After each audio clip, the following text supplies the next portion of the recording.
Hello বন্ধুরা, Nifty IT তার demand যেটা আমরা অ্যানালাইসিস করেছিলাম যে ২৭,০৮০ লেভেল, এই ২৭,০৮০ লেভেলটা খুব সুন্দরভাবে রেসপেক্ট করছে।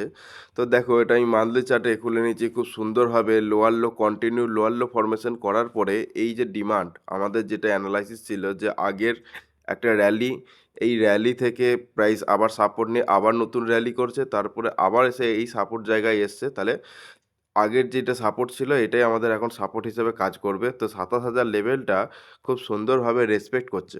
তার সাথে কি করল, যদি ডেইলি চার্টে কনভার্ট করি, ডেইলি চার্টে কনভার্ট করলে দেখতে হবে খুব সুন্দরভাবে যে কন্টিনিউ লোয়ার লো করার পরে যে আগের যে লো, এই লোটাকে ব্রেক করে দিয়ে তারপরে আবার একটা নতুন হাই মানে লোয়ার হাই কন্টিনিউ করার চান্স প্রবণতা দেখাচ্ছে। তো দেখা যাক, ডেইলি চার্টে এই সবে স্টার্ট হয়ে গেছে যে কন্টিনিউ হায়ার হাই। তো উইকলি চার্টেতে যখন আবার কনভার্ট করব, যখন উইকলি চার্টেতে একটা যখন ব্রেক দেবে, তখন আবার একটা নতুন র‍্যালি স্টার্ট হতে পারে।